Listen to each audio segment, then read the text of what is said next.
রাজকোটে আরেকটা অদ্ভুত ঘটনা হলো।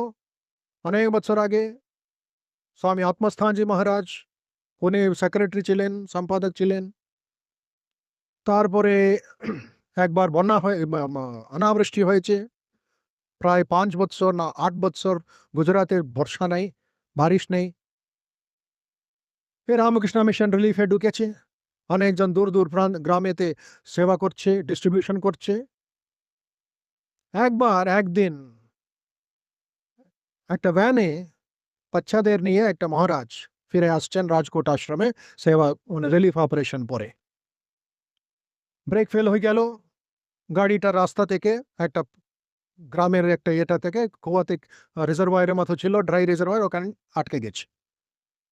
আটকে গিয়ে আস্তে আস্তে ওজন বেশি, বাচ্চা 40 জন ছিল, সামনে উপরে একটা লাগেজ সব ছিল। বাসটা, মিনি বাসটা ভিতরে ভিতরে যাচ্ছে আস্তে আস্তে। কোনোভাবে একটা there was some branch of a tree. The Maharaj was there, স্বামী নিঃস্বানন্দজি অনেক জানলা থেকে এসে এক একটা বাচ্চাকে সেভ করলেন। সবাই রোডে এসে গেছে। ইতিমধ্যে ভ্যান এসছে, অন্য ভ্যানে সবাইকে পাঠিয়ে দিয়েছে। উনি একলা ছিলেন রাস্তাতে। তারপরে কোনো কার আসবে, কোনো আসবে বলে চিন্তা করছেন। একজন ভক্ত রাজকোটে রিটার্ন যাচ্ছে অফিস থেকে। ভক্ত picked him up, and on the way there was a conversation between the devotee and the Swami.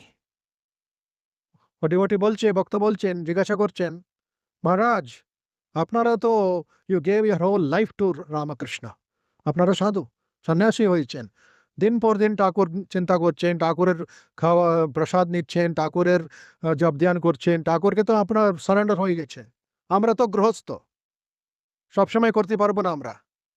My question is, at that critical moment when you were having an accident and the bus is sinking with the boys, did you think of Thakur Sri Ramakrishna?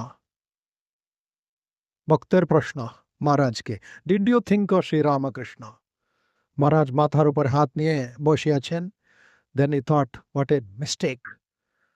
Confess করেছে, প্রণাম করছে, নমস্কার করেছে ভক্তকে। I did not think of Thakur, I did not think of Thakur, I was thinking of saving the children. হয়ে গেল, ভক্ত চুপচাপ হয়ে গেলেন, কিছু বলেনি। মহারাজকে ছেড়ে দিলেন রামকৃষ্ণ আশ্রম রাজকোটে।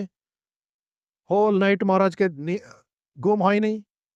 সকালবেলা সঙ্গে সঙ্গে আত্মস্থানজি মহারাজকে বলেছেন, আমাকে 6 মাস ছুটি চাই, আমি উত্তরকাশী যাব, ঠাকুর নাম জপ ধ্যান করবো, ঠাকুর চিন্তা দৃঢ়ত্ব বাড়াবো, তারপরে আমি আবার আসবো। আত্মস্থানজি এত ছাড়বার লোক নয়।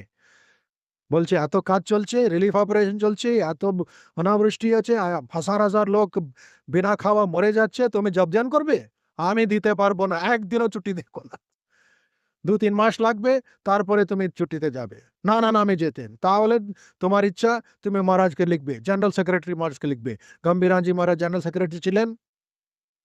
মহারাজ লিখেছেন, আমি 6 মাস আমি জপ ধ্যান করবো, গঙ্গা তীরে হিমালয়াতে যাব। 3 দিন পরে একটা মেল লেটার এসছে। কি লেটার এসছে জেনারেল সেক্রেটারি থেকে?